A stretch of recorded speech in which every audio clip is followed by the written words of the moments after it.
ഞാൻ Nancy Wilson, Thrissur ജില്ലയിലെ Kandanassery cent Joseph ഇടവകയിൽ നിന്നാണ് വരുന്നത്. ഞങ്ങൾ വർഷങ്ങളായിട്ട് കുവൈറ്റിലാണ് താമസിക്കുന്നത്. ഇത് എൻ്റെ ഹസ്ബൻഡ്, 2 പിള്ളേർ, ഇതെൻ്റെ അപ്പച്ചൻ. ഞാൻ 2 സാക്ഷിയാണ് പ്രധാനമായിട്ടും പറയാൻ ഉദ്ദേശിക്കുന്നത്. 3 വർഷമായിട്ട് ഞങ്ങൾ തുടർന്ന് ഒരു കാനഡ പ്രോസസ്സിങ്ങിൻ്റെ പിന്നാലെയായിരുന്നു. അതിൽ ഞങ്ങൾക്ക് വിസ ലഭിച്ച കാര്യവും അപ്പച്ചൻ്റെ രോഗസൗഖ്യത്തിൻ്റെ സാക്ഷ്യമാണ് പറയുന്നത്. 2022 ഓൺലൈൻ ഉടമ്പടി ഞങ്ങൾ എടുക്കുന്നത്. ഒരു ഡിസംബർ മാസത്തിൽ. കൃപാസനത്തെക്കുറിച്ച് അന്ന് ഫേസ്ബുക്കിലൂടെയൊക്കെ കേട്ടിട്ടുണ്ടെങ്കിലും എനിക്ക് അത്ര ഒരു വിശ്വാസം ഉണ്ടായിരുന്നില്ല. എൻ്റെ പാരൻസിൻ്റെ നിർബന്ധപ്രകാരമാണ് ഞങ്ങൾ കൃപാസനത്തിലേക്ക് വരുന്നത്. ഇവിടെ വന്ന് കണ്ടപ്പോൾ ഞങ്ങൾക്ക് ഇവിടെ അച്ഛൻ വചനം പറയുന്നത് ഞങ്ങൾ കേട്ടപ്പോൾ അപ്പം തന്നെ തീർത്ഥാടന ഉടമ്പടി എടുക്കുകയായിരുന്നു. ഒരു അമ്മയും കുഞ്ഞും, ഒരു ഗ്രേ കളറിൽ സാരി ഉടുത്ത ഒരു അമ്മയും കുഞ്ഞും നടന്നു പോകുന്നതായിട്ട് സ്വപ്നദർശനത്തിലൂടെയാണ് ഞാൻ ഈ ഓൺലൈൻ ഉടമ്പടിയിലേക്ക് തന്നെ വരുന്നത്.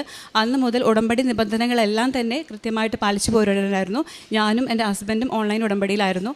ഇവിടെ കാനഡ പ്രോസസ്സിങ്ങിൻ്റെ ഭാഗമായിട്ട് ആദ്യത്തെ ഒരു ഏജൻസിയിൽ ഞങ്ങൾ സ്റ്റാർട്ട് ചെയ്തു. പക്ഷേ ആ പ്രോസസ്സിങ്ങിൽ ഒന്നും തന്നെ പേപ്പർ വർക്ക്സുകളൊന്നും തന്നെ നടന്നില്ല. അതിൻ്റെ ഭാഗമായിട്ട് ഞങ്ങൾ കണ്ടിന്യൂസ് ഉടമ്പടിയിലുള്ള കാരുണ്യ പ്രവർത്തികളിലും ബൈബിൾ വായനയിലും ഞങ്ങൾ തുടർന്നുകൊണ്ടിരുന്നു. കുടുംബ പ്രാർത്ഥന സ്ഥിരമായിട്ടുണ്ടായിരുന്നില്ല. ആ സമയത്ത് ഞങ്ങൾ കുടുംബ പ്രാർത്ഥന ഓർഡറാക്കി എല്ലാ ദിവസവും കുടുംബ പ്രാർത്ഥനയിൽ ഞങ്ങൾ നിർബന്ധമായിട്ടും ചൊല്ലാൻ തുടങ്ങി. കുട്ടികളാണെങ്കിൽ വചനം എഴുതുന്ന കാര്യത്തിലും കൂടുതൽ ശ്രദ്ധ കാണിക്കാൻ തുടങ്ങി. അങ്ങനെ പോയിക്കൊണ്ടിരുന്ന സമയത്ത് ആ ഫസ്റ്റ് പ്രോസസ്സിംഗ് എല്ലാം ഫെയിലിയറായി. ഞങ്ങൾ 2ാമത്തെ ഏജൻസിയെ സമീപിക്കുകയാണ്. ഉടമ്പടി ഒപ്പിട്ട് പ്രാർത്ഥിച്ചതിന് ശേഷമാണ് ഞങ്ങൾ ആ ഏജൻസിയിൽ പൈസ കൊടുക്കുന്നത്.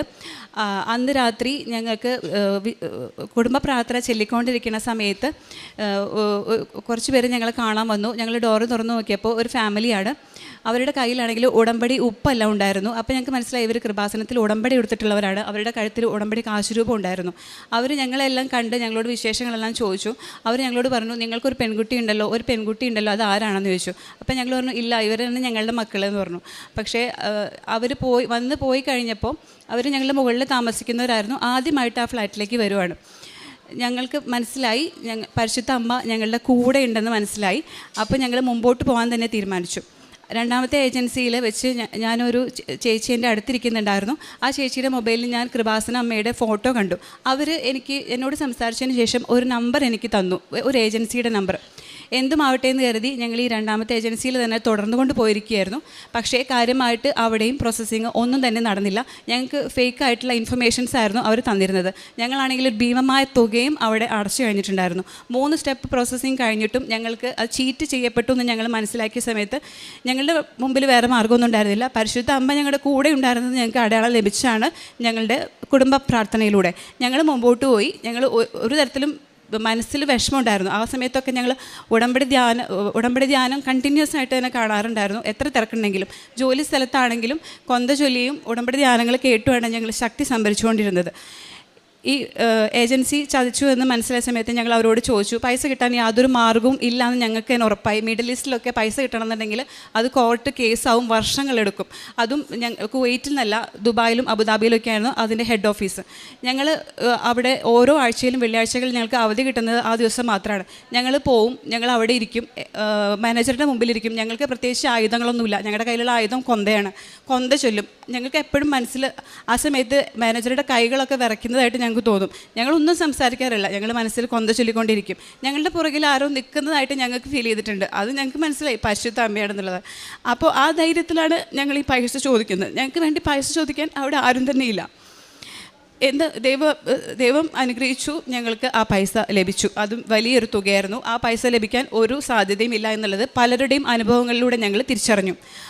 ഈ സമയത്തും ഞങ്ങൾ വീടില്ല. ഞങ്ങൾ വീണ്ടും ഉടമ്പടി കണ്ടിന്യൂ ചെയ്യാൻ തന്നെ തീരുമാനിച്ചു. എത്ര വീഴ്ചയുണ്ടായാലും ഉടമ്പടി കണ്ടിന്യൂ ചെയ്യും, ഇവിടെ വന്ന് പുതുക്കും, ഞങ്ങൾ കണ്ടിന്യൂ ചെയ്യുന്നത് ആദ്യമേ തീരുമാനിച്ചതാണ്. ആ സമയത്ത് ഞാൻ ജോലി റിസൈൻ ചെയ്തിട്ടുണ്ടായിരുന്നു. എനിക്ക് വീണ്ടും ഒരു ജോലി കണ്ടുപിടിക്കേണ്ട ഒരവസ്ഥ വന്നു.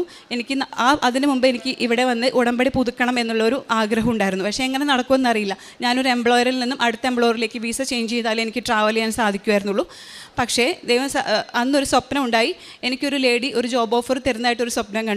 ഹസ്ബൻഡും ഞാനും നന്നായിട്ട് എന്ത് പ്രതിസന്ധി ഉണ്ടായാലും ഉപവാസ പ്രാർത്ഥനയായിരുന്നു ഞങ്ങളുടെ കയ്യിലുള്ള മറ്റൊരായുധം. അത് ഞങ്ങൾ കണ്ടിന്യൂസ് ഉപവസിക്കും. അതിപ്പോൾ ഇവിടെ പറയുന്ന ഒരു നേരത്തെ ഭക്ഷണം ഉപേക്ഷിക്കുക എന്നുള്ളതാണ്. ഞങ്ങൾ എല്ലാവരും കഴിവിൻ്റെ അതനുസരിച്ച് ഞങ്ങളുടെ ആരോഗ്യസ്ഥിതി അനുസരിച്ച് ഞങ്ങൾ കണ്ടിന്യൂസ് ഉപവസിക്കും. 15 ദിവസം 21 ദിവസം. ദാനിയേലൊക്കെ ഉപവസിച്ചത് 21 ദിവസമാണ്. അതിനെ ചെറുക്കാൻ ആർക്കും സാധിക്കില്ല. അല്ലെങ്കിൽ 33 ദിവസം ഞങ്ങൾ കണ്ടിന്യൂസ് ആയിട്ട് ഉപവസിക്കും. അതിൻ്റെ ഭാഗമായിട്ട് 15 എന്നുള്ളൊരു ഡേറ്റ് കാണിച്ചു. ഞാൻ വർക്ക് ചെയ്തിരുന്ന സ്ഥാപനത്തിൻ്റെ താഴെ തന്നെ 15ാം ഫ്ലോറിൽ എനിക്ക് വീണ്ടും ഒരു ക്ലിനിക്കിൽ ജോലിയായി ചെയ്യിച്ചു. അതും നല്ല സാലറിയോടുകൂടി. വിസ പ്രോബ്ലവും സോൾവായി. ഞങ്ങൾ ആ വെക്കേഷനിൽ തന്നെ 2023 വീണ്ടും ഇവിടെ വന്നു, ഉടമ്പടി പുതുക്കി. അതിനിടയിൽ ഞങ്ങൾ അന്ന് മാതാവ് കാണിച്ചു തന്ന ഒരു ചേച്ചിയിലൂടെ കാണിച്ചു തന്ന നമ്പറിൽ ആ ഏജൻസിയിലേക്ക് പോയി. അവർ ഞങ്ങളുടെ പ്രോസസ്സിങ് വീണ്ടും ഏറ്റെടുത്തു. അതായത് 3rd ഏജൻസി. അവിടെ ചെന്നപ്പോൾ അവർ പറഞ്ഞു, ഇന്ത്യയും കാനഡയും തമ്മിലുള്ള പ്രശ്നങ്ങൾ ഗുരുതരമായിക്കൊണ്ടിരിക്കുകയാണ്, നിങ്ങൾക്ക് ജോലി ലഭിക്കാൻ സാധ്യതയൊന്നും കാണുന്നില്ല. ഞങ്ങൾ പറഞ്ഞു, ഞങ്ങൾ നാട്ടിലൊന്ന് പോയി വരാം, ജോലി ലഭിച്ചാൽ നിങ്ങൾക്ക് പ്രോസസ്സ് ചെയ്യാൻ പറ്റില്ലേ എന്ന് ചോദിച്ചു. അത് ചോദിക്കാനുള്ള ധൈര്യം ഞങ്ങളിവിടെ പുതുക്കാൻ വരുന്നുണ്ട് എന്നുള്ളൊരു ധൈര്യത്തിലാണ് ഞങ്ങൾ നാട്ടിലേക്ക് വന്നു. ഇവിടെ വന്നു, അച്ഛനെ കണ്ടു. അച്ഛൻ പാസ്പോർട്ടെല്ലാം വെച്ചു, പ്രാർത്ഥിച്ചു. മാതാവിൻ്റെ അടുത്ത് എന്നോടൊന്നും അച്ഛനൊന്നും സംസാരിച്ചൊന്നുമില്ല. അപ്പോൾ എനിക്ക് വിഷമമായി, അച്ഛനൊന്നും പറഞ്ഞില്ലല്ലോ എന്നുള്ളത്. പക്ഷേ പിന്നീടുള്ള ഉടമ്പടി ദാനങ്ങളിൽ എനിക്ക് മനസ്സിലായി, അച്ഛനൊന്നും പറഞ്ഞില്ലെങ്കിലും അത് നടക്കാനുള്ളതാണെങ്കിലും മാതാവ് അത് ഏറ്റെടുത്ത കാര്യമാണ്. അതുകൊണ്ട് അച്ഛനൊന്നും പറഞ്ഞില്ലെങ്കിലും എൻ്റെ ഉടമ്പടിയുടെ ഒരു വീഴ്ചയാണെന്നുള്ള രീതിയിലാണ് ഞാൻ എപ്പോഴും കണ്ടുകൊണ്ടിരുന്നത്. ഞാൻ ഉടമ്പടി എടുക്കാൻ യോഗ്യയാണെന്ന് എനിക്ക് പലപ്പോഴും തോന്നിയിട്ടുണ്ട് ഓരോ വീഴ്ചയിലും. പക്ഷേ അന്ന് അച്ഛനൊരു ഉടമ്പടി ധ്യാനത്തിലൂടെ പറയുകയാണ്, ഇതിൽ ഉടമ്പടി വീഴ്ച ആയതുകൊണ്ടല്ല, അത് മാതാവ് ഏറ്റെടുത്ത കാര്യമാണ്, ദൈവം ഏറ്റെടുത്ത കാര്യമാണ്, അതുകൊണ്ട് ഞാനൊന്നും പറയാത്തത് എന്ന് പറഞ്ഞപ്പോൾ എനിക്ക് ആ ഒരു ഇതിലൂടെ കണ്ടിന്യൂസ് ആയിട്ട് ഉടമ്പടി ധ്യാനം കേൾക്കുന്നതുകൊണ്ടാണ് അങ്ങനത്തെ ഒരു അറിവ് നമുക്ക് കിട്ടിയത്. ഞാൻ തിരിച്ചു ചെന്നു. ഇവിടെ നിന്ന് കൃപാസനം കാശുരൂപവും പത്രങ്ങളൊക്കെ ആയിട്ട് തിരിച്ചു വന്നു. ഇവിടെയാണെങ്കിലും ഞങ്ങൾ കാരുണ്യ പ്രവർത്തികളായിട്ട് ഞങ്ങൾ വേളാങ്കണ്ണിയിൽ പോകുമ്പോഴും പോണ്ടിച്ചേരി അവിടെ ഭാഗങ്ങളിലൊക്കെ ഇംഗ്ലീഷ് പത്രങ്ങളെല്ലാം വഴി നീളം നടന്നു കൊടുക്കുമായിരുന്നു. സ്റ്റാറ്റസ് ഡൗൺ ആക്കിയിട്ട് തന്നെയായിരുന്നു. അപ്പം മനസ്സിൽ അറിയാം, ഞാനിതൊന്നും ചെയ്യുന്ന വ്യക്തിയല്ല, ഞാനൊരാളോട് ഒരു വചനം പോലും പറയാറില്ല, പ്രാർത്ഥിക്കാറുണ്ട്, എല്ലാം ചെയ്യാറുണ്ട്, ചെറുപ്പം മുതൽ അനുഗ്രഹങ്ങളും ലഭിച്ചിട്ടുണ്ട്. പക്ഷേ സ്റ്റാറ്റസ് ഡൗൺ ആക്കുക എന്നുള്ള ഒരു പോയിൻ്റ് എനിക്കത് വ്യക്തമായിരുന്നില്ല. പക്ഷേ അന്ന് മുതൽ അങ്ങനെയായിരുന്നു. ഞങ്ങളുടെ കുടുംബം മുഴുവൻ, ഒരാളല്ല, ഹസ്ബൻഡും കുട്ടികളും അങ്ങനെ തന്നെയാണ് ജീവിച്ചു പോന്നിരുന്നത്. പലപ്പോഴും പ്രതിസന്ധികളുണ്ടാകുമ്പോൾ മകൻ പറയും, ഇത് ദൈവത്തിൻ്റെ പദ്ധതിയാണ്, അതുപോലെ നടക്കട്ടെ എന്ന്. ഇത്രയും ചെറിയ പിള്ളേർ എങ്ങനെയാണ് അത് പറയുന്നതെന്ന് എനിക്ക് പലപ്പോഴും മനസ്സിലായിട്ടുണ്ടായിരുന്നില്ല. ഞാൻ വിചാരിക്കും എൻ്റെ വിശ്വാസം അവരെക്കാളും കുറവാണല്ലോ എന്ന് ഞാൻ പലപ്പോഴും വിചാരിച്ച സാഹചര്യങ്ങളുണ്ട്. ഞങ്ങൾ ദിവ്യബലി കണ്ടിന്യൂസ് പോകാൻ തുടങ്ങി. നിർത്താൻ സാഹചര്യം ഉണ്ടായിരുന്ന സമയത്ത് പോലും എൻ്റെ കുട്ടികൾ പറയും, അമ്മ ഒറ്റയ്ക്ക് പോകണ്ട, നമുക്ക് എല്ലാവരും കൂടി ഒരുമിച്ച് വന്ന്. അതിരാവിലെ ഞങ്ങൾ കുർബാനയ്ക്ക് പോകും. വിശുദ്ധ തൈലം തേച്ചിട്ടാണ് ഞങ്ങൾ കുർബാനയ്ക്ക് പോകുന്നത് എല്ലാ ദിവസവും. കുട്ടികളാണെങ്കിലും ഈ അവരുടെ വിശ്വാസത്തിൽ വളർച്ച പ്രാപിക്കുന്നതായിട്ട് ഞാൻ കണ്ടു. ഞങ്ങൾ വീട്ടിലേക്ക് വിളിക്കുകയാണെങ്കിൽ തന്നെ ഈ എന്ത് വർത്താനം പറഞ്ഞ് അവസാനിപ്പിക്കുന്നതിലും കൃപാസനത്തിലേക്കായിരിക്കും അവസാനം വന്ന് ചേരുന്നത്. ഇവിടുത്തെ ധ്യാനത്തിൻ്റെ കാര്യം അച്ഛൻ പറഞ്ഞ ടോക്കുകളായാലും പലപ്പോഴും പല ടോക്കുകളും ഞങ്ങൾ കാണാറുണ്ട്. വചനത്തിലാണ് ഞങ്ങൾ വന്ന് നിൽക്കാറ്. സത്യത്താൽ ഞങ്ങളെ വിശുദ്ധീകരിക്കണമേ, അവിടുത്തെ വചനം സത്യമാണ്, മനുഷ്യന് അസാധ്യമായത് ദൈവത്തിന് സാധ്യമാണ്. ഈ വചനങ്ങൾ മുറുകെ പിടിച്ചാണ് ഞങ്ങൾ ഇത്രയും വർഷം ഞങ്ങൾ ജീവിച്ചു പോകുന്നത്. അതിൻ്റെ ഫലമായിട്ട് ഞങ്ങൾ തിരിച്ചു ചെന്നപ്പോൾ ഞങ്ങൾക്ക് ഇൻ്റർവ്യൂ കിട്ടി. എംപ്ലോയറിൻ്റെ അടുത്ത് നിന്ന് ഇൻ്റർവ്യൂ ഉള്ള സമയത്തെല്ലാം ഞാൻ ഉടമ്പടി ഉപ്പ് നാവിൽ വെച്ചിട്ടാണ്, എനിക്ക് എന്താ സംസാരിക്കേണ്ടതെന്ന് അറിയില്ല, സംസാരിക്കേണ്ടത് അമ്മയായിരിക്കണം എന്ന് പറഞ്ഞിട്ടാണ് ഞാൻ ഇൻ്റർവ്യൂ അറ്റൻഡ് ചെയ്യുന്നത്. ഇൻ്റർവ്യൂ കിട്ടി. ഞാൻ ആ സമയത്ത് ഞാൻ പുതിയ ക്ലിനിക്കിൽ വർക്ക് ചെയ്തുകൊണ്ടിരിക്കുകയാണ്. അവിടെയും സ്ട്രഗിൾസ് ഉണ്ട്. ആ സമയത്ത് എനിക്ക് കിട്ടുമ്പോൾ എല്ലാം ഒരുമിച്ച് എന്നെ മാതാവ് തരുമല്ലോ, ഏത് വേണം എന്നുള്ള ഓപ്ഷൻസ് എന്ന പോലെ മിനിസ്ട്രിയിലുള്ള ജോബും എനിക്ക് കിട്ടി. ഞാനൊരു നേഴ്സായിട്ടാണ് വർക്ക് ചെയ്യുന്നത്. അപ്പോൾ ഇത്രയും വർഷങ്ങളായിട്ട് എനിക്കൊരു ഇൻ്റർവ്യൂ കാര്യങ്ങളോ ഒന്നും തന്നെ കുവൈറ്റിൽ മിനിസ്ട്രിയിൽ വന്നിട്ടില്ല. പക്ഷേ ജൂൺ മാസത്തിൽ എനിക്ക് 2 തവണ ഒരു ഇൻ്റർവ്യൂവിന് വിളിച്ചു. അപ്പോൾ എനിക്ക് എന്താണ് സെലക്ട് ചെയ്യേണ്ടതെന്ന് അറിയാൻ വയ്യാത്ത അവസ്ഥയായി. ഞാൻ ഓൾറെഡി എംപ്ലോയറുടെ ഇൻ്റർവ്യൂ കഴിഞ്ഞിരിക്കുകയാണ് കാനഡയിൽ. അതാണ് എൻ്റെ ലക്ഷ്യം. അപ്പോൾ ഞാൻ വിചാരിച്ചു, ദൈവത്തിൻ്റെ പദ്ധതി പ്രകാരം നടക്കട്ടെ. ഞങ്ങൾ പ്രാർത്ഥിച്ചു, വചനമെടുത്തു. ഞങ്ങൾക്ക് മുമ്പോട്ട് പോകേണ്ടത് കാനഡയിൽ വഴിയാണ് തന്നെ മനസ്സിൽ തോന്നി. ഞങ്ങൾ അതുവഴി മുമ്പോട്ട് പോകാൻ തീരുമാനിച്ചു. മിനിസ്ട്രി ജോബ് വേണ്ടെന്ന് വെച്ചു. അതിനുശേഷം കുറച്ച് ദിവസങ്ങൾക്കുള്ളിൽ തന്നെ കാനഡയിൽ നിന്നുള്ള ജോബ് ഓഫർ ലഭിച്ചു. അതിനുശേഷം എല്ലാം വളരെ പെട്ടെന്നായിരുന്നു. എനിക്ക് വിസ ലഭിച്ചു ജനുവരിയിൽ. ഏപ്രിൽ 1 കാനഡയിലേക്ക് പോവുകയാണ്. ഞാൻ ഒറ്റയ്ക്കാണ് പോകുന്നത്. പക്ഷേ കുടുംബമായിട്ട് പെട്ടെന്ന് തന്നെ ഞങ്ങൾക്ക് എത്തിച്ചേരാൻ സാധിക്കുമെന്ന് അത് മാതാവിന് ഏൽപ്പിച്ചു കൊടുത്ത കാര്യമാണ്. രണ്ടാമത്തെ സാക്ഷ്യം എന്ന് പറയുന്നത് എൻ്റെ അപ്പച്ചൻ്റെ രോഗസൗഖ്യമാണ്. 2024 ഞാൻ ഉടമ്പടിയിൽ ആയിരിക്കെ തന്നെയാണ് അപ്പച്ചന് ഒരു വീഴ്ചയുണ്ടായത്. വീടിൻ്റെ ടെറസിൻ്റെ മുകളിൽ വീഴുകയായിരുന്നു. തലയിടിച്ചാണ് വീണത്. സിമെൻറ്റിൻ്റെ കട്ടയുടെ മുകളിൽ തലയിടിച്ചാണ് വീണത്. അന്ന് സ്റ്റിച്ചൊക്കെ ഇട്ട് തലയുടെ ഹെഡ് ഇഞ്ചുറി എല്ലാം അത് സേഫായി എന്നിരിക്കെ തന്നെയാണ് നടുവേദന പുറകിൽ കയറി വന്നത്. അത് സാധാരണ നടുവേദനയാണെന്ന് കരുതിയിട്ടാണ് ഒരു 3 മാസക്കാലം നടന്നുകൊണ്ട് പോയിരുന്നത്. ആ നടുവേദന എന്ന് പറഞ്ഞിരിക്കുന്ന സമയത്തെല്ലാം ഞങ്ങൾ കുവൈറ്റിലാണിപ്പോൾ തന്നെ ഞാൻ എൻ്റെ സ്പൈനൽ കോഡിൻ്റെ അവിടെ ഉടമ്പടി തൈലം തേച്ച് പ്രാർത്ഥിക്കും, ഉടമ്പടി ഉപ്പും ഞാൻ ഉപയോഗിക്കും അപ്പച്ചന് വേണ്ടി. അപ്പച്ചൻ്റെ വേദനയുണ്ട് എന്ന് പറയുന്ന T4 എന്ന സ്ഥലത്ത് തന്നെ, സ്പൈനൽ കോഡിൻ്റെ T4 എന്ന സ്ഥലത്തായിരുന്നു ചെറിയൊരു ബ്രോക്കൺ ആയിട്ടുള്ള ഒരു പാർട്ട് കണ്ടിരുന്നത്. അവിടെ ഉടമ്പടി തൈലം തേച്ച് പ്രാർത്ഥിക്കുക എന്നും 2 നേരം. അപ്പോൾ അവിടെ നിന്ന് വിശേഷങ്ങൾ അന്വേഷിക്കുമ്പോൾ ഞങ്ങൾ ചോദിക്കും എങ്ങനെ കുറവുണ്ടോ. പക്ഷേ കൂടി വന്നു. അതിനുശേഷം ഞങ്ങൾ അമല ഹോസ്പിറ്റലിൽ ട്രീറ്റ്മെൻറ്റിലായിരുന്നു. ഡോക്ടേഴ്സിന് ഒരു വിധത്തിലും കണ്ടുപിടിക്കാൻ പറ്റുന്നില്ല എന്താണെന്നുള്ള കാര്യം. അതുകൊണ്ട് തന്നെ ഒരു ബയോപ്സി ചെയ്തു, പെറ്റ് സ്കാൻ ചെയ്തു, MRI ചെയ്തു. പക്ഷേ എന്താണ് ഡയഗ്നോസിസ് എന്ന് കൺഫർമേഷന് വേണ്ടിയിട്ട് ടൈം എടുത്തു. അതിനിടയിൽ അപ്പച്ചനും അമ്മച്ചിയും കൂടെ എല്ലാവരും വേളാങ്കണ്ണിയിലേക്ക് പോകാനുള്ള ഒരു വിളി തോന്നി. അവർ വേളാങ്കണ്ണിയിലോട്ട് പോയി തിരിച്ചു വന്ന ഉടനെ MRI ചെയ്തപ്പോൾ അതിൽ ബയോപ്സി റിസൾട്ട് നെഗറ്റീവാണ്. ആ സമയത്തെല്ലാം ഞങ്ങൾ അവിടെ നിന്ന് പ്രാർത്ഥിച്ചുകൊണ്ടിരുന്നു, ബയോപ്സി ഒരിക്കലും പോസിറ്റീവാണ്, ക്യാൻസറസ് എന്നുള്ള രോഗം എൻ്റെ അപ്പച്ചന് വരാൻ പാടില്ല എന്ന് ശക്തമായിട്ട് പ്രാർത്ഥിച്ചുകൊണ്ടിരുന്നു. ഇത് ഇങ്ങനെ സംഭവിക്കാൻ പാടില്ല. അത് എന്തുകൊണ്ടാണ് ഞാൻ അത്രയും പറഞ്ഞത് എനിക്കറിയില്ല. പക്ഷേ ബയോപ്സി നെഗറ്റീവ് റിസൾട്ടായിരുന്നു. അതിൻ്റെ സാക്ഷ്യം അന്ന് ഞങ്ങൾ ആ സമയത്ത് നാട്ടിലേക്ക് വന്നിട്ടുള്ള സമയത്ത് അച്ഛനോട് പറഞ്ഞിട്ടുണ്ടായിരുന്നു. അന്ന് എഴുതി കൊടുത്തിട്ടാണ് പോയത് ബയോപ്സി. പക്ഷേ അന്ന് ഞാൻ പറഞ്ഞിരുന്നു അപ്പച്ചൻ ഇനി നടന്നാണ് ഇവിടെ വരുന്നത്, അപ്പം ഞാൻ എന്തായാലും സാക്ഷ്യം പറയുന്നത്. ദൈവം സാധിച്ചു, പെട്ടെന്ന് തന്നെ ഞങ്ങൾക്ക് സാക്ഷ്യം പറയാൻ സാധിച്ചു. ബയോപ്സി റിസൾട്ട് നെഗറ്റീവ് മാത്രമല്ല, ഡയഗ്നോസിസ് ചെയ്തത് TB ബോൺ എന്നായിരുന്നു. ആ സമയത്ത് വീണ്ടും അവിടെ അഡ്മിഷൻ വന്നു അമല ഹോസ്പിറ്റലിൽ. കണ്ടിന്യൂസ് ആയിട്ട് അപ്പച്ചൻ കിടപ്പായി. അപ്പോൾ കിടക്കുമ്പോൾ ആ റൂം വരെ ഞാൻ മാതാവിനോട് ഏൽപ്പിച്ചു. മാതാവേ, അപ്പച്ചനും അമ്മച്ചിയും മാത്രമേ ഉള്ളൂ, സഹായിക്കാൻ അധികം പേരൊന്നുമില്ല. പക്ഷേ ആ റൂമിൽ അമ്മയുടെ സാന്നിധ്യം ഉണ്ടായിരിക്കണമെന്ന് ഞങ്ങൾ പ്രാർത്ഥിച്ചിട്ടുണ്ടായിരുന്നു. അപ്പോൾ ഇവർ മാറിയ റൂമെന്ന് പറഞ്ഞാൽ 1401 റൂമിലേക്കാണ്. അപ്പോൾ അമ്മ വിളിച്ച് പറയുകയാണ് എൻ്റെ അടുത്ത്, അമ്മയ്ക്കൊന്നും അറിയില്ല. അമ്മ വിളിച്ച് പറയുകയാണ് ഇവിടെ ഒരു കൃപാസനം പത്രമുണ്ട്, ബൈബിളും ഉണ്ടെന്ന്. ആക്ച്വലി ഞാൻ ബോണസായിട്ട് ഞാൻ പ്രാർത്ഥിച്ചിരുന്നതാണ് അവിടെ ഒരു ബൈബിളും കൂടി ഉണ്ടായിരുന്നെങ്കിൽ എന്ന്. പക്ഷേ രണ്ടും അവിടെ ഉണ്ടായിരുന്നു. അപ്പോൾ ഇവർക്ക് കൃപാസന പത്രത്തിലൊരു ചേച്ചി കൊണ്ടുവന്ന് കൊടുത്തു. ബൈബിൾ വായിക്കാനൊക്കെ സൗകര്യമുണ്ട്. കണ്ടിന്യൂസ് ആയിട്ട് കിടപ്പായി. ഡോക്ടർ സർജറി പറഞ്ഞു. തീരെ എഴുന്നേക്കാൻ പറ്റാത്ത അവസ്ഥയിലാണ്. സർജറി പറഞ്ഞപ്പോൾ എനിക്ക് ഇവിടെ നിന്ന് എമർജൻസി ആയിട്ട് പോരേണ്ട ഒരു സിറ്റുവേഷൻ ഉണ്ടായിരുന്നു. പക്ഷേ എൻ്റെ ക്ലിനിക്കിൻ്റെ അവസ്ഥ അനുസരിച്ച് എനിക്ക് ലീവ് തരില്ല, എമർജൻസി ലീവ് തരില്ല. ഞാൻ കുറേ നേരം അവർ വെയിറ്റ് ചെയ്തു. അവരെനിക്ക് പോകാനുള്ള അനുവാദം തരുന്നില്ല. ഞാൻ അമ്മയോട് പ്രാർത്ഥിച്ചുകൊണ്ടേയിരുന്നു എനിക്ക് ഇവിടുന്ന് പോകണം. ആ സമയത്ത് എനിക്ക് ഒരു പേഷ്യൻറ്റിൻ്റെ രൂപത്തിൽ ഒരു രോഗി വന്നു. അവർ മൂടുപടം നീക്കിയപ്പോൾ ഞാൻ അവിടെ നിന്ന് എനിക്ക് ഇവിടെ നിന്ന് ഇറങ്ങണം, എനിക്ക് ആ ക്ലിനിക്കിൽ നിന്ന് എങ്ങനെയെങ്കിലും ഇറങ്ങണം എന്ന് വാങ്ങിച്ചുകൊണ്ടിരിക്കുകയാണ്. അവർ മൂടുപടം നീക്കിയപ്പോൾ ഞാൻ കണ്ട മുഖം എന്ന് പറഞ്ഞൊരു സുന്ദരമായ മുഖം. അപ്പോൾ ഞാനിങ്ങനെ വെച്ചു, ഞാനിത് എവിടെയോ കണ്ടിട്ടുണ്ടല്ലോ. നോക്കുമ്പോൾ ക്ലോക്കുമായി നിൽക്കുന്ന പരിശുദ്ധ അമ്മയുടെ മുഖമുള്ള ഒരു സ്ത്രീ ആയിരുന്നു അത്. അവരെന്നെ നോക്കി ചിരിച്ചുകൊണ്ടേയിരുന്നു. ഞാൻ ഡോക്ടറെ കൺസൾട്ട് ചെയ്യുമ്പോൾ ഞാൻ അവരുടെ ഓപ്പോസിറ്റ് നോക്കി ഞാൻ ചിരിച്ചുകൊണ്ടിരിക്കുകയായിരുന്നു. എനിക്ക് പ്രത്യേകിച്ച് ഭാവമാറ്റങ്ങളൊന്നും തോന്നിയില്ല. തിരിച്ചിറങ്ങി കഴിഞ്ഞപ്പോൾ എനിക്ക് മനസ്സിലായി ഇത് അമ്മ തന്നെയാണത്. അങ്ങനെ ഞാൻ റിസൈൻ കൊടുത്ത് ഇറങ്ങാനിരുന്ന നവംബർ 25 എന്ന ഡേറ്റിന് ഞാൻ നാട്ടിലെത്തി. എങ്ങനെയാണ് ആ ഡേറ്റിന് തന്നെ ഞാൻ നാട്ടിലെത്തുന്നത്? ഞാൻ നാട്ടിലെത്തിയപ്പോഴാണ് ആ ഡേറ്റ് 25 ഞാൻ ഇറങ്ങേണ്ടിയിരുന്നത് എന്നുള്ള ഒരു ബോധ്യം എനിക്കുണ്ടായത്. ഞാൻ നാട്ടിലെത്തി, എമർജൻസി ലീവിന് നാട്ടിലെത്തി. നവംബർ 25 നാട്ടിലെത്തി. 26-ാം തീയതി എനിക്കൊരു ആഗ്രഹം കൂടി ഉണ്ടായിരുന്നു, അപ്പച്ചനെ സർജറിക്ക് കൂടെ അസിസ്റ്റ് ചെയ്യാമെന്ന് മാത്രമല്ല കൃപാസനത്തിൽ വരണം. എൻ്റെ രണ്ടാമത്തെ ഉടമ്പടി പുതുക്കുകയും വേണം. എനിക്ക് അപ്പച്ചന് വേണ്ടി പ്രാർത്ഥിക്കണം. ഇവിടുത്തെ ഒരു കാശ് രൂപ അച്ഛന് എനിക്ക് തരണം, അപ്പച്ചന് കൊടുക്കാൻ വേണ്ടിയിട്ട് എന്നുള്ളൊരു ഒറ്റ ബോധ്യത്തിലൂടെ ഞാൻ ഇവിടെ വന്നത്. ഞാനും ചേട്ടനും അന്ന് തന്നെ നെക്സ്റ്റ് ഡേ ഇവിടേക്ക് വന്നു. അച്ഛനെ കണ്ടു, പ്രാർത്ഥിച്ചു, ഉടമ്പടി പുതുക്കി.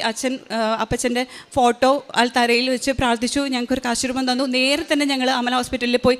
രാത്രി ആയിട്ടുണ്ടായിരുന്നു, 7 മണിയായിട്ടുണ്ടായിരുന്നു. അവിടെ ചെന്നപ്പോൾ ഡോക്ടർ ഞങ്ങളെ വെയിറ്റ് ചെയ്യണം. അപ്പച്ചൻ ആ കൊന്തയിൽ കാശുരൂപം ഇട്ട് കൊടുത്തിട്ട് ഞങ്ങൾ പ്രാർത്ഥിച്ചുകൊണ്ടിരുന്നു. ഡോക്ടർ പറയാണ് സർജറി നടക്കില്ല, 27-ാം തീയതി നെക്സ്റ്റ് ഡേ നടക്കുന്ന സർജറി നടക്കാൻ സാധ്യതയില്ല. ഫസ്റ്റ് കേസായിരുന്നു, നടക്കാൻ സാധ്യതയില്ല. ആകെ കൂടി ഒരു ഓപ്ഷൻ എന്ന് പറയുന്നത് ഈ വേദനയ്ക്കും ഇൻഫെക്ഷനും ആയിരിക്കുന്ന നട്ടെല്ലിന് ഭാഗം സർജറി ചെയ്യുക, ഇൻഫെക്ഷൻ എടുത്ത് കളയുക എന്നുള്ള ഒറ്റ ഓപ്ഷനേ ഉണ്ടായിരുന്നുള്ളൂ. അപ്പോൾ എന്താണ് കാര്യം എന്ന് ചോദിച്ചപ്പോൾ അനൂറിസം ഡിറ്റക്ട് ചെയ്തിട്ടുണ്ട്. അതായത് മെയിൻ ആർട്ടറിയിലുള്ളൊരു ബ്ലോക്കാണ്. അത് പൊട്ടിക്കഴിഞ്ഞാൽ ഹെമറേജ് ആണ്, ഹെവി ബ്ലീഡിങ് വരും, പേഷ്യൻ്റ് മരിക്കാൻ സാധ്യതയുണ്ട്. അതുകൊണ്ട് തന്നെ ഇനി ഒരു എക്കോയും കൂടി ചെയ്തതിന് ശേഷം മാത്രമേ സർജറി നടക്കുകയുള്ളൂ. എക്കോ നെക്സ്റ്റ് ഡേ മോർണിംഗിൽ ചെയ്തു. ഞങ്ങൾ പ്രാർത്ഥിച്ചുകൊണ്ടിരുന്നു. എനിക്ക് വിശ്വാസമുണ്ട്, പരിശുദ്ധ അമ്മയാണ് സർജറി ചെയ്യാൻ പോകുന്നതെന്നുള്ള വിശ്വാസത്തിലാണ് ഞാനിവിടെ വന്നിട്ട് ഉടമ്പടി ചെയ്തിട്ട് പോയിട്ടുള്ളത്. ആ ഒരു ഉറപ്പ് മാത്രമേ ഉള്ളൂ. കാരണം ഇത്രയും വലിയൊരു അസുഖത്തിനും അപ്പച്ചൻ്റെ ഏജും അനുസരിച്ച് കാർഡിയോളജി ഹിസ്റ്ററിയുള്ള ഒരു രോഗിയും കൂടിയാണ്.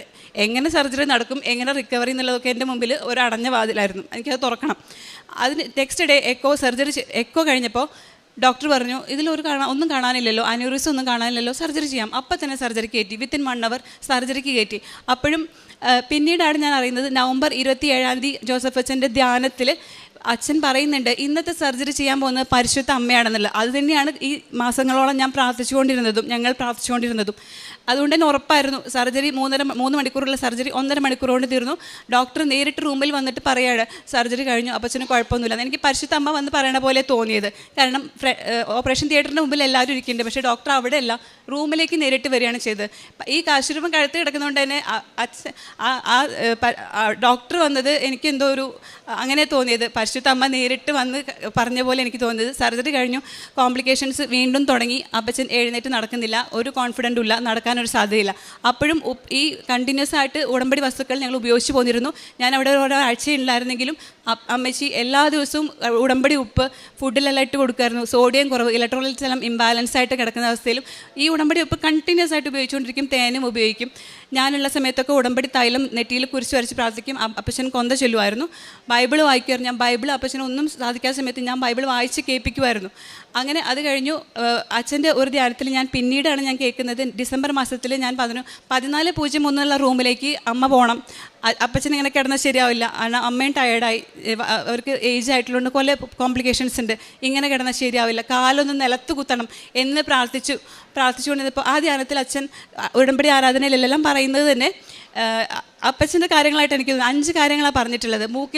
അന്ന് മൂക്കിൽ ട്യൂബുണ്ട്, മൂക്കിൽ ട്യൂബ് ഇട്ട് കിടക്കുന്ന ഒരു വ്യക്തി, ഭക്ഷണം കഴിക്കാൻ ബുദ്ധിമുട്ടുള്ള വ്യക്തി, ആ മൂക്കിൽ ട്യൂബ് വരാൻ പറയുന്നു. കാല് നിലത്താൻ ബുദ്ധിമുട്ടുള്ള ഒരു വ്യക്തി കാല് നിലത്ത് കുത്തുന്നു. പിന്നെ അങ്ങനെയുള്ള വീക്ക്നെസ്സിൻ്റെ കാര്യങ്ങളൊക്കെ അച്ഛൻ പറയുന്നത്. എനിക്ക് മനസ്സിലായി ഇത് അപ്പച്ചൻ്റെ ക്യാരക്ടറിസ്റ്റിക്സ് ഉള്ള കാര്യങ്ങളാണ് അച്ഛൻ പറഞ്ഞുകൊണ്ടിരിക്കുന്നത്. എപ്പോഴും ഉടമ്പടി എന്തെങ്കിലും ബുദ്ധിമുട്ടുകൾ ഞങ്ങൾക്ക് ഈ കാലയളവിലൊക്കെ വരുമ്പോൾ ഉടമ്പടി ധ്യാനത്തിൽ പിറ്റേ ദിവസം എനിക്ക് അതിനുള്ള ഉത്തരം കിട്ടാറുണ്ട്. ആ ഒരു ധൈര്യത്തിലാണ് ജീവിച്ചു പോകുന്നത്. കാരണം എൻ്റെ ഉടമ്പടിയിൽ കാര്യങ്ങളെല്ലാം ലാഗാവണമെന്ന് ഞാൻ പലരിൽ നിന്നും കേട്ടിട്ടുണ്ട്. അപ്പോൾ എനിക്കറിയാം എനിക്ക് ഇതിനുള്ള യോഗ്യത ഉണ്ടോയെന്നുള്ളത്. പക്ഷേ ഞാൻ പറയുന്നത് ദൈവം കേൾക്കുന്നുണ്ടെന്നുള്ളത് എനിക്ക് പിറ്റേ ദിവസത്തെ ഉടമ്പടി ധ്യാനത്തിലായത് അതിനുള്ള ഉത്തരം കിട്ടാറ്. അപ്പച്ചൻ ഡിസംബർ 14 അപ്പച്ചൻ ഹോസ്പിറ്റലിൽ നിന്നും ഡിസ്ചാർജായി. അതും ഒരു 14 ആയിരുന്നു ഡിസ്ചാർജായി. ഇപ്പോൾ ഈ 2024 ഡിസംബറിലാണ് ഡിസ്ചാർജ് ആയത്. ഇപ്പോൾ ഈ സാക്ഷ്യം പറയാൻ വന്നിരിക്കുന്നത് തന്നെ ഈ ഒരു സാക്ഷ്യം പറയാൻ വേണ്ടിയിട്ടാണ് കുവൈറ്റിൽ നിന്ന് വന്നത്. അല്ലെങ്കിൽ ഞാൻ കുവൈറ്റിൽ നിന്ന് തന്നെ കാനഡയ്ക്ക് പോകേണ്ടതാണ്. ഇതിന് വേണ്ടി മാത്രമാണ് ഞങ്ങൾ കുടുംബമായിട്ട് വന്നത്. അപ്പച്ചനെയും കൊണ്ട് ഈ ഒരു ആരോഗ്യസ്ഥിതിയിൽ വരണമെന്നുള്ളത് മുന്നേ കൂട്ടി എനിക്ക് ആഗ്രഹം ഉണ്ടായിരുന്ന കാര്യമാണ്. അപ്പച്ചനിപ്പോൾ കംപ്ലീറ്റ്ലി റിക്കവേർഡാണ്, TBയുടെ മെഡിസിൻസ് കഴിച്ചുകൊണ്ടിരിക്കുന്നു. എല്ലാ കാര്യങ്ങളും സ്വയമായിട്ട് ചെയ്യാനുള്ള പ്രാപ്തിയിലെത്തിയിട്ടുണ്ട്. ഈ അപ്പച്ചൻ ഇങ്ങനെ വീട്ടിലാണെങ്കിലും എഴുന്നേറ്റ് നടക്കാനുള്ള കോൺഫിഡൻസ് ഇല്ലാണ്ട് കിടക്കുന്ന സമയത്തൊക്കെ ഞാൻ അവിടെ ഇരുന്നുകൊണ്ട് ജോലി സ്ഥലത്തിരുന്നുകൊണ്ട് അപ്പച്ചനെ ഫോൺ വിളിക്കുമായിരുന്നു. ബൈബിൾ വേർഡ്സാണ് ഞാൻ പറഞ്ഞു കൊടുത്ത് അപ്പച്ചനോട് തിരിച്ച് പറയിപ്പിക്കും. സങ്കീർത്തനം 23 എല്ലാം തിരിച്ച് പറയിപ്പിക്കും. അപ്പച്ചനെല്ലാം എനിക്ക് തിരിച്ച് പറഞ്ഞു തരും. എനിക്ക് എൻ്റെ ഒരു ഉള്ള ആഗ്രഹം അപ്പച്ചൻ എല്ലാ ദിവസവും ബൈബിൾ വായിക്കണം എന്ന്. എനിക്ക് കുടുംബത്തിൽ എല്ലാവരോടും വചനം പറയാനും ഞാൻ ചിലപ്പോൾ സംസാരിച്ച് ഞാൻ നിർത്തില്ല. അവർ പറയും എന്തോരം നേരം നീ സംസാരിക്കണേന്ന്. എനിക്ക് ഇതിനെക്കുറിച്ച് പറഞ്ഞു കഴിയുമ്പോൾ അല്ലെങ്കിൽ വചനം പറയാൻ അതൊക്കെ എനിക്ക് കണ്ടിന്യൂസ് ആണ്, അത് നിർത്താൻ പറ്റില്ല. അപ്പോൾ അപ്പച്ചൻ അതിനനുസരിച്ച് ബൈബിൾ വായന തുടർന്നു. ഞാൻ അപ്പച്ചനോട് പറയും അപ്പച്ച ഒരു അധ്യായം വായിക്കുന്നത് 3 അധ്യായമാക്കി അതിന് കൂട്ടി വാ. അതിനനുസരിച്ച് അപ്പച്ചൻ്റെ നടത്തത്തിൻ്റെ സ്പീഡും കൂടും, അതിൻ്റെ റിക്കവറി പീരീഡ് കുറയുകയും ചെയ്യുന്നു. അതുപോലെ തന്നെ അപ്പച്ചന് സൗഖ്യം ലഭിച്ചു. ഉടമ്പടി വസ്തുക്കൾ കൂടുതലായിട്ട് ഉപയോഗിച്ച് പോയിരുന്നിരുന്നു. ഞങ്ങൾ ഈ ഒരു കാലയളവിൽ ഞങ്ങൾക്ക് ലഭിച്ച ആത്മീയമായിട്ടുള്ള നേട്ടമെന്ന് പറയുമ്പോൾ ഞങ്ങളിവിടെ ജപമാല റാലിയൊക്കെ നടക്കുന്ന സമയത്ത് ഞങ്ങൾ കുവൈറ്റിലിരുന്നിട്ട് ഞങ്ങൾ 4 പേരും കൂടി നടക്കും. കിലോമീറ്ററുകളാണ് സീസൈഡ് വഴി ഞങ്ങൾ നടക്കുന്നത് കൊന്ത ചൊല്ലിക്കൊണ്ട്. അത് ഇവിടുത്തെ അഖണ്ഡ ജപമാല എന്ന് പറയും. ഞങ്ങൾ ഒറ്റയ്ക്ക് ഒരു 5-6 കിലോമീറ്ററൊക്കെ ചിലപ്പോൾ നടക്കാണ്ടാവും. ഞങ്ങൾ പിള്ളേരുമായിട്ട് നടക്കും. അവർക്ക് കാല് വേദന എടുക്കണം എന്നൊക്കെ പറയും, പക്ഷേ ഞങ്ങൾ നടന്നുകൊണ്ടിരിക്കും. പിന്നെ ഉപവാസം എന്ന് പറയുന്നത് ഞങ്ങൾ 15 ദിവസം 21 ദിവസം അങ്ങനെ ഉപവാസിക്കാനൊന്നും എനിക്ക് ജീവിതത്തിൽ സഹായിക്കാത്ത വ്യക്തിയാണ്. തലവേദന എന്ന് പറയുന്നത് എൻ്റെ കൂടപ്പുറപ്പാണ്. പക്ഷേ ഉടമ്പടി എടുക്കുന്ന ദിവസങ്ങളിൽ എത്ര നേരം ഉപവസിക്കാനും എനിക്കൊരു യാതൊരു കുറവും ഉണ്ടായിട്ടില്ല. കൂടുതലായിട്ടും മറ്റുള്ളവരുടെ എൻ്റെ ഫ്രണ്ട്സൊക്കെ എപ്പോഴും എൻ്റെ അടുത്ത് പറയും ഓരോ വിഷമങ്ങളൊക്കെ പറയും. അപ്പോൾ ഞാൻ വിചാരിക്കും എന്നോട് എന്തിനാണ് ഇവരൊക്കെ പറയണത്, എൻ്റെ അടുത്ത് എന്ത് സൊല്യൂഷനാണ് അവർക്ക് കിട്ടാൻ പോകുന്നത്. ഞാൻ അങ്ങനൊരു വ്യക്തിയല്ല, ഞാൻ എൻ്റെ കാര്യം നോക്കി നടക്കുന്നൊരു വ്യക്തിയാണ്. പക്ഷേ അവരോടൊക്കെ ഞാൻ അങ്ങോട്ട് പറയും ഓരോ വചനമായിരിക്കും അവർക്ക് കൊടുക്കുന്നതും. അവർക്ക് ഞാൻ ഇവിടെ നിന്ന് കൊണ്ടുവന്ന് കാശുരൂപം കൊടുക്കും. കൊന്ത ചൊല്ലാൻ അറിയാത്തവർക്ക് കൊന്ത പഠിപ്പിച്ചു കൊടുക്കും. ഫിലിപ്പീനോസും ഉക്രൈനീസൊക്കെ ഉണ്ടവർക്ക് ഈ ഉടമ്പടി കാശുരൂപമൊക്കെ കൊടുത്തിട്ട് ഞാൻ പറയും അവരവരുടെ കയ്യിൽ വെക്കും. അവർക്കതൊരു ധൈര്യമാണെന്ന് എൻ്റെ അടുത്ത് പലപ്പോഴും പറഞ്ഞിട്ടുണ്ട്. ഉടമ്പടി വസ്തുക്കൾ അവർക്ക് എന്തെങ്കിലും സാഹചര്യങ്ങളിൽ വേദനയൊക്കെ പറയുമ്പോൾ ഞാൻ തേച്ച് കൊടുത്തിട്ടുണ്ട്. അവർക്ക് സൗഖ്യം ലഭിച്ചിട്ടുണ്ട്. എൻ്റെ അടുത്ത് പറഞ്ഞിട്ടുണ്ട് ഈ മാതാവ് എന്ത് സുന്ദരിയാണ്, ഈ മാതാവിനെ എപ്പോഴും ഇങ്ങനെ അവരെന്നെ കൊന്തയിൽ കാശുരൂപത്തിൽ ഇട്ടേക്കാണ്. ഈ മാതാവിനെ പിടിക്കുമ്പോൾ ഞങ്ങൾക്ക് ഭയങ്കര ധൈര്യമാണ്. ഞങ്ങളുടെ വാലറ്റിൽ ഞങ്ങൾ ആ കാശുരൂപം വെക്കുമ്പോൾ അതിന് പൈസ കുറയാറില്ല എന്നൊക്കെ അവർ എൻ്റെ അടുത്ത് പറയാറുണ്ട്. പലർക്കും വിസ പ്രോബ്ലം ഉള്ളവർക്ക് വിസ ലഭിക്കാനും കുടുംബമായിട്ട് താമസിക്കാനൊക്കെ അവരും ഓൺലൈൻ ഉടമ്പടി ഞാൻ പറഞ്ഞു കേട്ടിട്ട് എടുത്തിട്ടുണ്ട്. ക്ലിനിക്കിൽ ഈ വെറുതെ കിട്ടുന്ന സമയത്തൊക്കെ പണ്ട് യൂട്യൂബിൽ ഷോർട്സ് കണ്ടിരുന്ന ആൾക്കാരാണ്. പക്ഷേ അതിന് ഉടമ്പടി ധ്യാനവും കൊന്തയും ഈ 1000 മണി ജപമാല ചൊല്ലുന്നത്, ജപമാല ചൊല്ലാൻ കുറച്ച് പുറകിലായിരുന്നു ഞാൻ ശ്രമിച്ചാൽ പോലും എനിക്ക് 4 ജപമാലയൊക്കെ ചെല്ലാൻ പറ്റുന്നുണ്ടായിരുന്നുള്ളൂ. പക്ഷേ അതിനുശേഷം ഇപ്പം ചെല്ലുന്നത് ഞങ്ങൾ കുടുംബമായിട്ടാണ്. 1000 മണി ജപമാലയാണ് ഒറ്റ ഇരിപ്പിലിരുന്ന് ചെല്ലും. 3-4 മണിക്കൂറൊക്കെ എടുക്കും. കുട്ടികളാണെങ്കിലും ഇരുന്ന് ചെല്ലും. കണ്ടിന്യൂസ് 10 ദിവസമൊക്കെ ഇരുന്ന് ചെല്ലും. ഓരോ പ്രോബ്ലം ഉണ്ടാകുമ്പോഴും ഉപവാസം, കൊന്ത ചെല്ലുന്നതും ബൈബിൾ വായിക്കുന്നതും ദേവാലയത്തിൽ പോക്ക് മുടക്കാറില്ല. ഇടയ്ക്ക് 1-2 ദിവസം മുടങ്ങിയേ ഉള്ളൂ. ഈ കുഞ്ഞുങ്ങൾ ദേവാലയത്തിൽ പോകുന്നത് കണ്ടിട്ട് തന്നെ അവിടെയുള്ള ഇത്രയും നേരത്തെ ഈ കുഞ്ഞുങ്ങൾ യൂണിഫോമൊക്കെ ഇട്ട് വരുന്നതാണ് പലരും വന്നു തുടങ്ങി. അത് ഞങ്ങൾക്ക് സത്യം പറഞ്ഞാൽ അതിലൊരു അഭിമാനമാണ്. വേറെയുള്ള ജോലിയിലോ കാര്യത്തിലോ ഞങ്ങൾക്ക് പോസ് കാണിക്കുന്നതിലല്ല, ദേവാലയത്തിൽ പോകുന്നവരാണ്, ഇമ്പോസിബിൾ ആയിട്ടുള്ള ഒരു കാര്യം ഇവർ ചെയ്യുന്നവരാണെന്ന് മറ്റുള്ളവർ പറയുന്നത് കേൾക്കുന്നതിൽ ഞങ്ങൾക്ക് ഭയങ്കര സന്തോഷം.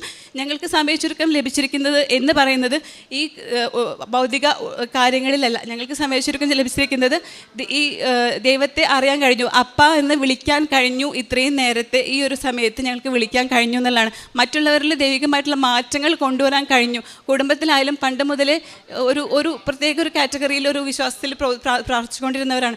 അവരിൽ അപ്പ എന്ന് വിളിക്കാനുള്ള, നേരിട്ട് സംസാരിക്കാനുള്ള, നമ്മുടെ കൂടെയുള്ള ദൈവത്തെക്കുറിച്ച് പറഞ്ഞു കൊടുത്തിട്ടില്ല. നമ്മുടെ സ്വന്തം സഹചാരിയാണ് ദൈവം എന്ന് പറയിക്കാൻ ഉള്ള രീതിയിൽ ഉപദേശങ്ങൾ കൊടുക്കാനാണ് എനിക്കും ഹസ്ബൻഡിനും ഒക്കെ സാധിച്ചുകൊണ്ടിരിക്കുന്നത്. ഇത്രയും അനുഗ്രഹങ്ങളാണ് ഞങ്ങൾക്ക് നൽകിയിരിക്കുന്നത്. ഞങ്ങൾ കുടുംബമായിട്ട് ഇനിയും വന്ന് സാക്ഷ്യം പറയും. ഈ സാക്ഷ്യത്തിൽ തന്നെ ഞങ്ങൾ ജീവിക്കുകയും ചെയ്യും. ജ്ഞാനത്തിൻ്റെ പുസ്തകം 11-ാം അധ്യായത്തിൽ 25 മുതലുള്ള തിരുവചനങ്ങളിൽ അങ്ങ് ഇച്ഛിക്കുന്നില്ലെങ്കിൽ എന്തെങ്കിലും നിലനിൽക്കുമോ? അങ്ങ് അസ്തിത്വം നൽകിയില്ലെങ്കിൽ എന്തെങ്കിലും പുലരുമോ? ജീവനുള്ളവയെ സ്നേഹിക്കുന്ന കർത്താവെ, സർവവും അങ്ങയുടേതാണ്.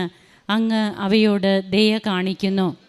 കുടുംബം ഒന്നിച്ച് നാൻസി വിൽസണും മക്കളും അപ്പനും ഒക്കെ ആയിട്ട് വന്ന്, ജീവിത പങ്കാളിയും എല്ലാവരും കൂടി വന്ന് ഇവിടെ വന്ന് സാക്ഷ്യം പങ്കുവയ്ക്കുന്നു. ഇനിയും ഞങ്ങൾ വരും. കുവൈറ്റിൽ നിന്ന് വന്നത് ഈ ഒരു സാക്ഷ്യം പങ്കുവയ്ക്കുന്നതിന് വേണ്ടി മാത്രമാണ്. അല്ലെങ്കിൽ എനിക്ക് കാനഡയ്ക്ക് കുവൈറ്റിൽ നിന്നേ പോകാമായിരുന്നു. എന്നാൽ ഇത് ഏറ്റവും അത്യാവശ്യമുള്ള ഒരു കാര്യമായിട്ട് തന്നെ കാണുകയാണ്. ഇതൊരാവശ്യമല്ല, അത്യാവശ്യമാണ്. അത് അങ്ങനെ കണ്ടതുകൊണ്ട് തന്നെ ആ ഒരു ഇൻറ്റൻഷനോട് കൂടി ഇവിടെ വന്ന് താൻ ജോബ് കിട്ടി കാനഡയ്ക്ക് പോകുന്ന അവസരത്തിൽ തൻ്റെ പിതാവിന് കിട്ടിയ സൗഖ്യാനുഭവവും അതുപോലെ തൻ്റെ കുടുംബം ഇന്ന് എങ്ങനെയാണ്, തൻ്റെ മക്കൾ പോലും പറയും, അവരുപവസിക്കും, ഇത് ഈശോയുടെ ഇഷ്ടം ഇങ്ങനെയായിരിക്കും എന്ന് മക്കൾ കൂടി പറയുന്ന രീതിയിലേക്ക് മക്കളെ കൂടി വളർത്തിക്കൊണ്ടുവരുവാൻ കഴിയുക. ചർച്ചിൽ തൻ്റെ മക്കൾ വരുന്നത് കണ്ടിട്ട് മറ്റു കുട്ടികളും കൂടി അതൊരു മാതൃകയാക്കി എടുക്കുക, മറ്റുള്ളവരതൊരു മാതൃകയാക്കി എടുക്കുക. ഇങ്ങനെയൊക്കെയുള്ള അനുഭവങ്ങളിലൂടെ തങ്ങളെങ്ങനെ കുവൈറ്റിൽ ഉടമ്പടി ജീവിതം നയിക്കുന്നു. അവിടെ ജപമാല റാലിക്ക് തങ്ങൾക്ക് ഇവിടെ പങ്കെടുക്കാൻ പറ്റാത്തത് അവിടെ മണിക്കൂറുകൾ തങ്ങൾ യാത്ര ചെയ്ത് പങ്കെടുക്കുന്നു. ഇതൊക്കെ തന്നെയല്ലേ ഒരു ഈടുവയ്പ് എന്ന് തന്നെ പറയാം. അതായത് ഇവിടെ മറ്റൊന്നിനും വേണ്ടിയിട്ടല്ല, കർത്താവിനെ നേടുവാൻ വേണ്ടി തങ്ങളുടെ ജീവിതത്തെ ഈടുവയ്ക്കുകയാണ്. അതായത് ജീവിതത്തിൽ ഇത്രയും നാളും തങ്ങൾ അനുഭവിച്ചിട്ടില്ലാത്ത, തങ്ങൾ ചെയ്യാത്ത കാര്യങ്ങളൊക്കെ ഈശോയ്ക്ക് വേണ്ടിയിട്ട് ചെയ്യുന്നു. അങ്ങനെ കൂടുതൽ കൃപകൾ നേടുന്നു. തങ്ങൾക്ക് 2 തവണ തങ്ങളെ ചീറ്റ് ചെയ്തു ഏജൻസി. എന്നാലും ഇവിടെ വന്ന് ഉടമ്പടി എടുത്തതിന് ശേഷം പിന്നീട് ഒരു ധൈര്യം കിട്ടി, വീണ്ടും തങ്ങളുടെ പ്രോസസ്സിങ്ങൊക്കെ മുമ്പോട്ട് പോകുന്നതും ഇന്ന് എല്ലാ കാര്യങ്ങളും ക്ലിയറായി. പക്ഷേ അതിനിടയ്ക്കിലൊക്കെ ഒത്തിരിയേറെ തടസ്സങ്ങളുണ്ട്. ഈ തടസ്സങ്ങളൊക്കെയാണ് ഉപവാസം, പ്രാർത്ഥന, ഇതിലൂടെയൊക്കെ ഈ മക്കൾ തരണം ചെയ്തത്. അങ്ങനെ തനിക്ക് പോകാനുള്ള കാര്യങ്ങളായി. അതോടൊപ്പം തന്നെ തൻ്റെ പപ്പയ്ക്ക് ആദ്യമേ തന്നെ രോഗം കണ്ടുപിടിക്കാനായിട്ട് 3 മാസത്തോളം വിഷമിച്ചു. പിന്നീടാണ് രോഗം എന്താണെന്ന് തന്നെ നിർണ്ണയിക്കുന്നത്. അതിനുശേഷം ഒരു സർജറി ഒന്നും പറ്റില്ലായിരുന്നു. എന്താണെന്ന് വെച്ചാൽ കാര്യം പറയുന്നുണ്ട്. ഹാർട്ടിന് പ്രോബ്ലം ഉള്ളതുകൊണ്ട് മെഡിസിൻ എടുക്കുന്ന മകൻ. അപ്പോഴൊരു സർജറി സാധ്യമല്ല എന്ന് ഡോക്ടേഴ്സ്, തലേ ദിവസം വരെയും സർജറിക്ക് ഒരുങ്ങിക്കിടക്കുന്ന മകൻ പിന്നീട് എങ്ങനെയാണ് ഈ മകൾ ഇവിടെ വന്ന് ബഹുമാനപ്പെട്ട VP ജോസഫ് അച്ഛനെ കണ്ട് പ്രാർത്ഥിച്ച് പോകുമ്പോൾ അവിടെ അമ്മ ഇടപെട്ടു എന്നാണ് ഈ മകൾ പറയുക. അമ്മയാണ് സർജനായിട്ട് വന്നത്, അമ്മ നടത്തിയ ഓപ്പറേഷനാണത്. അത് ഉടമ്പടി ധ്യാനത്തിൽ അച്ഛൻ പറഞ്ഞു. അങ്ങനെ ഉടമ്പടി ധ്യാനം അത് ഏറ്റവും അനുഗ്രഹപ്രദമാണ്. അത് ഓൺലൈനാണ്. അതായത് ഓൺലൈൻ എന്ന് പറഞ്ഞാൽ ഈശോ അച്ഛന്, പരിശുദ്ധാത്മാവ് അച്ഛന് വെളിപ്പെടുത്തി കൊടുക്കുന്ന ഓൺലൈൻ കാര്യങ്ങളാണ് അച്ഛൻ നമ്മോട് പങ്കുവയ്ക്കുക. ഒരുങ്ങി വന്ന് കുറേ കാര്യങ്ങൾ എഴുതി പിടിപ്പിച്ച് അത് നമ്മോട് പറയുന്നതല്ല. അതുകൊണ്ട് തന്നെ ദൈവിക ഇടപെടലുകൾ അപ്പോഴപ്പോഴുണ്ടാകും. അതുകൊണ്ട് തന്നെയാണ് ഓൺലൈൻ ധ്യാനം നാം സ്കിപ്പ് ചെയ്യരുതെന്ന് പറയുന്നത്. ഏറ്റവും ആദരവോടെ ബഹുമാനത്തോടെ വിശുദ്ധ കുർബാനയുടെ മുൻപിലാണ് നാം എന്നുള്ള ബോധ്യത്തോടെ നമ്മുടെ വീടുകളിൽ നാം ഇരുന്ന് ആരാധനയിൽ പങ്കെടുക്കുമ്പോൾ അതിൻ്റെ പ്രത്യേകത വേറൊന്ന് തന്നെയാണ്. അതുപോലെ അനുദിന ഉടമ്പടി അനുഗ്രഹ പ്രാർത്ഥന, ഇതുമൊക്കെ ഈ മക്കൾ എത്ര തീഷ്ണതയോടെ പങ്കെടുക്കുന്നു. അങ്ങനെ തൻ്റെ അപ്പന് ഇന്ന് സൗഖ്യം കിട്ടി, ഇവിടെ വന്ന് നടന്ന് അപ്പനെ കൊണ്ടുവന്ന് സാക്ഷ്യം പറയണം. അത് തനിക്ക് സാധിച്ചു. എല്ലാറ്റിനും കൃപയായിട്ട് നിൽക്കുന്നത് ഉടമ്പടിയാണ്. തങ്ങൾക്ക് വന്ന ആത്മീയമായ മാറ്റത്തിനും ഭൗതികമായിട്ടുള്ള എല്ലാ കൃപകൾക്കും നന്ദി പറയുന്ന ഈ കുടുംബത്തോടൊപ്പം നമുക്കും കരങ്ങളടിച്ച് ദൈവത്തെ ആരാധിക്കാം, മഹത്വപ്പെടുത്താം. യേശുവേ നന്ദി, യേശുവേ സ്തുതി, യേശുവേ ആരാധന. അത്യപൂർവ ദൈവാനുഭവങ്ങൾ ഇനി നിങ്ങൾക്കും സ്വന്തം. ഈ യൂട്യൂബ് ചാനൽ ഇതുവരെ സബ്സ്ക്രൈബ് ചെയ്തിട്ടില്ലെങ്കിൽ ഇപ്പോൾ തന്നെ സബ്സ്ക്രൈബ് ചെയ്യുക. ഈ വീഡിയോ ഇപ്പോൾ തന്നെ നിങ്ങളുടെ സുഹൃത്തുക്കൾക്ക് ഷെയർ ചെയ്തുകൊണ്ട് കർത്താവിൻ്റെ പ്രേക്ഷിതരാകുക.